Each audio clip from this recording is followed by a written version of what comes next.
وَإِذِ ابْتَلَىٰ إِبْرَاهِيمَ رَبُّهُ بِكَلِمَاتٍ فَأَتَمَّهُنَّ. الحمد لله رب العالمين والصلاة والسلام على من لا نبي بعده أما بعد فأعوذ بالله من الشيطان الرجيم بسم الله الرحمن الرحيم وَإِذِ ابْتَلَىٰ إِبْرَاهِيمَ رَبُّهُ بِكَلِمَاتٍ فَأَتَمَّهُنَّ قَالَ إِنِّي جَاعِلُكَ لِلنَّاسِ إِمَامًا قَالَ وَمِن ذُرِّيَّتِي قَالَ لَا يَنَالُ عَهْدِي الظَّالِمِينَ وَإِذْ جَعَلْنَا الْبَيْتَ مَثَابَةً لِلنَّاسِ وَأَمْنًا صدق اللہ العظیم۔ نہایت ہی قابل قدر مسلمان بھائیوں، بزرگوں، گھروں میں سننے والی میری مسلمان ماں بہنوں، السلام علیکم ورحمۃ اللہ وبرکاتہ۔ آپ حضرات کے سامنے سورہ بقرہ آیت نمبر 124 اور آیت نمبر 125 کی ابتدائی آیت کا حصہ تلاوت کیا ہے۔ رب العالمین سے دعا ہے کہ اللہ تعالیٰ ان کا صحیح مطلب سمجھانے کی توفیق عطا فرمائے، اور رب العالمین ہم سب مسلمانوں کو صحیح معنوں میں دین اسلام کی سمجھ اور اس کے اوپر عمل کی توفیق عنایت فرما دے۔ ابراہیم علیہ السلام کا ذکر چل رہا تھا، جن کو مشرکین، یہودی، عیسائی اپنا مقتدا مانتے تھے۔ اس کا ذکر کل گزرا، اور اللہ رب العالمین نے جو ابراہیم علیہ السلام کا امتحان لیا، آزمائش لی، ان کو پرکھا، اس کا ذکر بھی پہلے درس میں گزرا، اور یہ آپ حضرات کے سامنے بات آئی کہ اللہ رب العالمین سب کچھ جاننے کے بعد اللہ رب العالمین کا امتحان لینے کا مقصد کیا تھا، کہ ابراہیم علیہ السلام سے امتحان لینے کا مقصد یہ تھا کہ ابراہیم علیہ السلام کی شخصیت کو نکھارا جائے اور لوگوں کے سامنے لایا جائے کہ ابراہیم علیہ السلام کو رب العالمین نے جو اپنا خلیل بنایا ہے، تو اس خلیل بنانے کے پیچھے کون کون سی ایسی باتیں تھیں کہ اللہ رب العالمین نے ان کو اتنا عظیم الشان مقام و مرتبہ عطا کیا۔ سبحان اللہ۔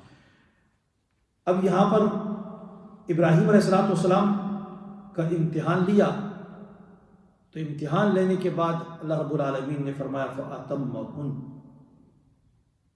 انہوں نے پورا کر دیا اپنے امتحان کو، پورا کر دیا اپنا امتحان۔ اب امتحان جن چیزوں میں لیا تھا، کل بہت ساری چیزوں کا ذکر سرسری گزر چکا، کہ اللہ رب العالمین نے ابراہیم علیہ السلام کو اولاد کے اندر بھی آزمایا، بہت سارے امتحانات تھے، بادشاہ کے سامنے کھڑا کر کے بھی امتحان لیا، عقیدے کو کھلے عام بیان کرتے وقت بھی ان کا امتحان لیا گیا، آگ میں ڈال کر بھی ان کو پرکھا گیا، سارے امتحانات۔ تو فرمایا اب جب ابراہیم علیہ السلام امتحانات میں کامیاب ہو گئے، تو رب العالمین نے ان کا نتیجہ سنایا۔ نتیجہ کیسا سنایا؟ رزلٹ۔ فَأَتَمَّهُنَّ، ایک کہ انہوں نے پورا کر دیا وہ ساری بات۔ پھر دوسری جگہ میں فرمایا وَإِبْرَاهِيمَ الَّذِي وَفَّى، ابراہیم تو وہ ہے جس نے پورا کر دیا، پورا کر دیا۔ اور پھر آگے امتحان میں کامیابی کے بعد رب العالمین نے نتیجہ سنایا، اور پھر نتیجے کے بعد جب ابراہیم علیہ السلام امتحان میں کامیاب ہو گئے، تو رب العالمین نے انعام دیا۔ پرائز ملتی ہے نا امتحان میں، تو جو انسان سب سے زیادہ کامیاب ہو جائے، اعلیٰ نمبروں سے پاس ہو جائے، تو اس کو انعام بھی کیا ہوتا ہے؟ اعلیٰ قسم کا انعام دیا جاتا ہے۔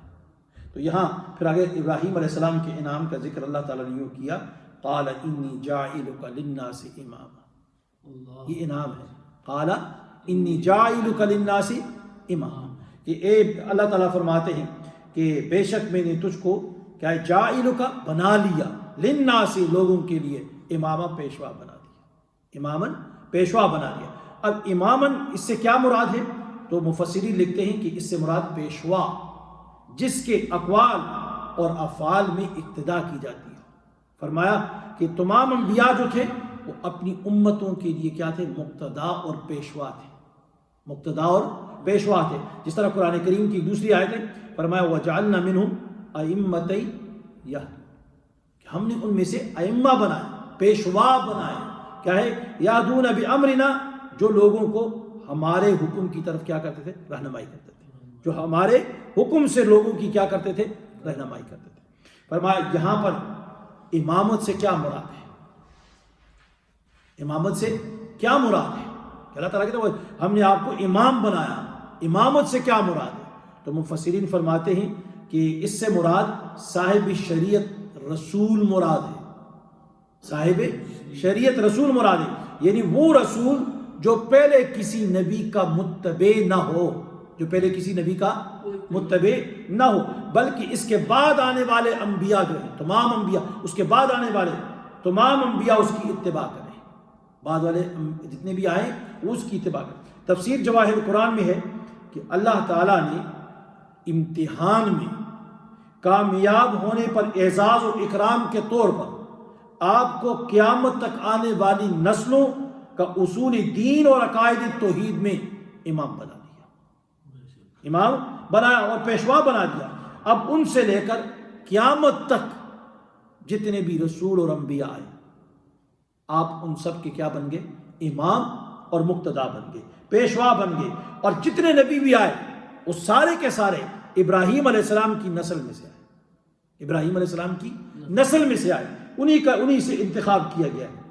تفسیر مظہری میں ہے کہ اللہ تعالیٰ نے ابراہیم علیہ السلام کو جو امامت عطا فرمائی، یہاں تک کہ اللہ رب العالمین نے سید الانبیاء نبی کریم علیہ السلام کو بھی حکم ہوا. کیا حکم ہوا؟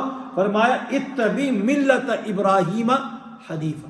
ابراہیم علیہ السلام کی جو ملت ہے، ملت حنیف، اس کی کیا کرو؟ اتباع کرو، اس کی اتباع کرو. تو آگے پھر ابراہیم علیہ السلام کو جب انعام مل جاتا ہے تو پھر اس انعام میں ابراہیم علیہ السلام اپنی اولاد اور نسل کو بھی شامل کرنا چاہا. کہا قال ومن ذریتی، اور کہا اور میری اولاد میں سے بھی ان کو بھی امام بنایا جائے گا، ان کو بھی پیشوا بنایا جائے گا، ان کو بھی مقتدا بنایا جائے گا. تو ابراہیم علیہ السلام نے فوراً درخواست کر دی رب العالمین کے حضور، فوراً درخواست کر دی. کیا درخواست؟ کہ اللہ میری اولاد میں سے بھی پیشوا تو بنا دو، ان کو بھی مقتدا بنا دو. تو رب العالمین نے جواب دیا قال لا ینال عہد الظالمین، کہ میرا یہ عہد جو ہے یہ ظالموں کو حاصل نہیں ہوگا، یہ ان کو کچھ فائدہ نہیں دے گا، ان کے لیے نہیں ہے. یعنی ظالم جو ہوگا وہ منصب امامت پہ فائز نہیں ہو سکتا. تو فرمایا مفسرین فرماتے ہیں کہ عہد سے مراد امامت ہے، امامت سے مراد نبوت ہے، امامت سے مراد یہاں نبوت ہے. تو فرمایا ظالمین، ظالمین سے مراد نافرمان، اور ظالم مشرک کو بھی کہا جاتا ہے. تو جس نے شرک ذرہ برابر بھی کیا، مفسرین نے کہا ہے اللہ رب العالمین نے اس کو نبوت اور کیا رسالت عطا ہی نہیں کی جس نے ذرہ برابر بھی کیا شرک کیا. تو اس لیے جتنے بھی انبیاء ہیں وہ سارے کے سارے کیا مشرک کبھی نہیں رہے، ایک، اور دوسرا کبھی بھی نافرمان، یعنی اللہ رب العالمین کی نافرمانی انہوں نے کبھی نہیں کی. تو ظالمین سے مراد یہاں پر کیا ہے؟ نافرمان ہے. مطلب یہ ہوا کہ تمہاری اولاد سے جو نافرمان ہوں گے وہ اس نعمت سے محروم رہیں گے، اور فرمانبرداروں میں جس کو اللہ رب العالمین چاہے گا یہ مرتبہ نبوت اس کو کیا کرے گا؟ عطا فرمائے گا. اب یہاں پر ایک دوسری چیز یہ یاد رکھیں، جب یہ معلوم ہو گیا کہ ظالمین منصب نبوت پہ نہیں آ سکتے، اور ظالمین نافرمان، گنہگار، باغی، یہ لوگ کیا منصب نبوت پہ نہیں آ سکتے، تو پھر اس بات سے یہ ظاہر ہو گیا کہ مرزا غلام احمد قادیانی جیسا شخص جس کی ساری زندگی گناہوں میں ملوث رہی، رب العالمین کا نافرمان رہا، تو ایسا شخص بھی منصب نبوت کا استحقاق نہیں رکھتا. تو لا ینال عہد الظالمین، کہ میرا یہ عہد جو ہے ظالموں کو ملے گا نہیں. تو مرزا غلام احمد قادیانی جیسے لوگوں کو یہ اللہ رب العالمین کا یہ کیا نبوت کا منصب عطا نہیں کیا جا سکتا. آگے فرمایا معالم العرفان تفسیر میں ہے کہ انبیاء کے علاوہ خلافت اور حکومت والے جو امام ہیں ان میں سے بھی جو کوئی ظالم ہے، یعنی خلافت ہے، حکومت ہے، حکمرانی ہے، اس میں جو ظالم ہے اس آیت کی روح سے وہ بھی حکومت کا اہل نہیں ہے، وہ بھی حکومت کا اہل نہیں ہے۔ اور معارف القرآن تفسیر میں ہے کہ امامت اور پیشوائی ایسے شخص کو نہیں دی جا سکتی جو اللہ کا باغی اور نافرمان، چاہے حکومت ہو، حکمرانی ہے، خلافت ہے یا حکمرانی ہے۔ تو اس لیے آگے فرماتے ہیں اس لیے مسلمانوں پر لازم ہے کہ اپنے اختیار سے اپنا نمائندہ یا امیر کسی ایسے شخص کو مقرر کبھی نہ کرے جو اللہ کا باغی اور اللہ کا نافرمان، کیونکہ اللہ رب العالمین فرماتے قال لا ینال عہد الظالمین۔ تو آگے فرمایا، آگے دوسری آیت فرمایا وَإِذْ جَعَلْنَا الْبَيْتَ مَثَابَةً لِلنَّاسِ وَأَمْنًا، اور یاد کرو جب ہم نے مقرر کیا خانہ کعبہ کو مثابۃ للناس، مثابۃ للناس بار بار آنے کی جگہ یا جمع ہونے کی جگہ، للناس لوگوں کے لیے، وَأَمْنًا اور جگہ امن کی۔ اب بنی اسرائیل کے واقعات میں حضرت ابراہیم علیہ السلام کا ذکر پہلے چل رہا تھا۔ ابراہیم علیہ السلام کے ہر ایک دعوے دار تھا کہ ہم دین ملت ابراہیمی پہ، تو ان کا ذکر چل رہا تھا۔ اب ان کے ذکر کے ذیل میں ہی خانہ کعبہ، بیت اللہ شریف، اس کی فضیلت، اس کا مقام، اس کی تعمیری نو اور مکہ مکرمہ، اس کی چند خصوصیات اور احترام جو ہے اس کے متعلق یہاں پر احکامات کو بیان کیا جاتا ہے۔ تو فرمایا وَإِذْ جَعَلْنَا الْبَيْتَ، یاد کرو جب ہم نے بنایا بیت اللہ شریف کو مثابۃ للناس، مثابۃ للناس لوگوں کی جمع ہونے کی جگہ۔ مثابۃ کے معنی کیا آتے ہیں؟ دو معنی میں آتے ہیں، مثابۃ دو معنی میں آتا ہے۔ تفسیر مالف العرفان میں ہے، فرمایا ایک معنی اس کا ہے لوٹنے کی جگہ، لوٹنے کی یعنی ایک جگہ انسان گیا تو پھر اس سے واپس لوٹ کر پھر اس جگہ کو آ گیا، تو لوٹنے کی جگہ۔ تو فرمایا لوٹنے کی جگہ یعنی مراد کیا ہوا کہ بار بار اس جگہ کو آنا۔ تو اسی لیے آپ دیکھیں دنیا بھر میں سے جو لوگ ایک مرتبہ بیت اللہ شریف کو پہنچ جاتے ہیں، زیارت کرتے ہیں، تو اس کی خواہش ہی رہتی ہے کہ وہ بار بار کوشش کرتا ہے کہ وہاں دوبارہ پہنچوں۔ تو حاجی طواف وداع کرتے ہیں، جو لوگ وہاں پہنچ جاتے ہیں وہاں سے واپس آتے ہیں، لوٹتے ہیں اپنے گھر کو، تو آخری طواف کرتے ہوئے یہی دعائیں کرتے ہیں کہ اللہ ہمارے اس سفر کو آخری سفر نہ بنا، یا اللہ ہمارے اس سفر کو آخری سفر نہ بنا، بلکہ اے اللہ تو ہمیں دوبارہ اپنے اس گھر کی زیارت عطا فرمانا۔ ایک معنی۔ دوسرا معنی اس کا ہے ثواب کی جگہ، مثابۃ وَإِذْ جَعَلْنَا الْبَيْتَ مَثَابَةً، اور یاد کرو جب ہم نے بیت اللہ شریف کو بنایا مثابۃ للناس، ثواب کی جگہ لوگوں کے لیے۔ اب ثواب کی جگہ تو فرمایا مفسرین نے لکھا کہ جو ثواب یہاں ملتا ہے مکہ مکرمہ میں، بیت اللہ شریف میں جو ملتا ہے، ایک نماز کا کتنا ثواب ملتا ہے؟ 1 لاکھ۔ کتنا ثواب ملتا ہے؟ 1 لاکھ نمازوں کا ثواب ملتا ہے، جو دنیا بھر میں کہیں بھی چلے جاؤ اتنا بڑا ثواب اور کہیں پہ نہیں ملتا ہے۔ تو اس لیے رب العالمین نے فرمایا وَإِذْ جَعَلْنَا الْبَيْتَ مَثَابَةً لِلنَّاسِ، یاد کرو جب ہم نے بنایا بیت اللہ شریف کو ثواب کی جگہ، للناس لوگوں کے لیے۔ تو ایک معنی اس کا یہ بھی کیا وَإِذْ جَعَلْنَا الْبَيْتَ مَثَابَةً لِلنَّاسِ وَأَمْنًا، اور امن کی جگہ، اور امن کی جگہ بنایا۔ امن کی جگہ سے کیا مراد ہے؟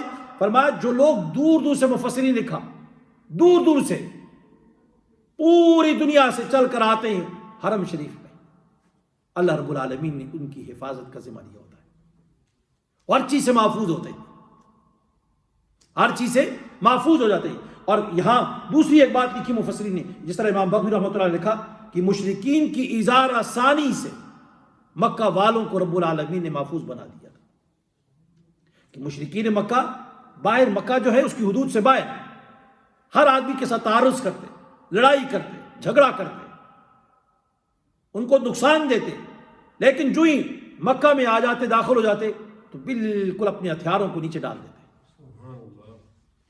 ہتھیار نیچے ڈال دیتے، کسی کے ساتھ تعارض نہیں کرتے، چھیڑا چھاڑی نہیں کرتے تھے، کسی کو تنگ نہیں کیا کرتے تھے، تو اسی لیے فرمایا کہ، اور یہ کہا کرتے تھے کہ یہ مکہ والے جو لوگ ہیں، یہ مکہ کے لوگ، یہ نیک لوگ ہیں، یہ اللہ والے لوگ ہیں، اہل اللہ ہیں۔ تو مکہ والوں کو کیا کرتے تھے؟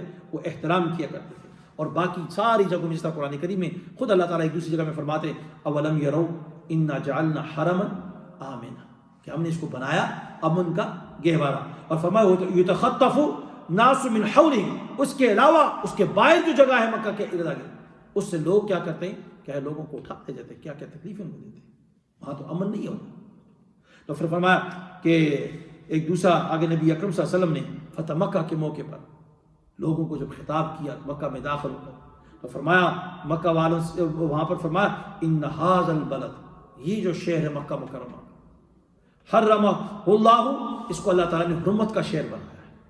فرمایا کہاں سے، یوم خلق السماوات والارض، اس دن سے یہ حرمت کا شہر ہے جب سے رب العالمین نے زمین اور آسمان کی تخلیق کی، پیدا کیا، کریٹ کیا اس وقت سے۔ تو اس لیے مکہ مکرمہ جو تھے اس کی بڑی عزت ہے، بڑا اس کا احترام ہے، مدینہ بیت اللہ شریف اس کی بھی عظمت، اور پھر ساتھ ہی مکہ مکرمہ جو سارے کا سارا ہے، تو اس کا احترام اللہ رب العالمین نے ان آیاتوں کے اندر بیان کیا۔ آگے تفصیل سے آگے بھی اس کی مزید انشاءاللہ اگلے درس کے اندر مزید اس کے اوپر بیان ہوگا، تو باقی جو حرمت کی چیزیں اس کے اندر بیان کی گئی ہیں۔ تو اس لیے ہمیں چاہیے کہ ہمیں اپنے دل میں جب بھی انسان حرم میں جائے تو جاتے وقت بیت اللہ شریف کی عظمت کو، اس کے تقدس کو، اس کی حرمت کو دل میں رکھ کے جائے۔ وہاں پر کوئی معمولی سی غلطی نہیں کرنی چاہیے، کیونکہ وہاں لوگوں کے دل پتھر بن جاتے ہیں۔ کوئی آدمی غلطی کرتا ہے تو دل پتھر بن جاتے ہیں، اور جب دل پتھر بن گیا تو پھر انسان ایسے ہی منہ لے کر آ جاتا ہے، ایسے ہی منہ لے کر آ جاتا ہے۔ تو اس لیے رب العالمین سے ڈر کر وہاں پر پھونک پھونک پر کیا ہے انسان کو قدم رکھنا چاہیے۔ بڑی عظمت والا گھر ہے، تو اس لیے اللہ رب العالمین سے دعا ہے کہ مجھے بھی اور آپ سب کو اس کی عظمت اور احترام کی توفیق عطا فرمائے۔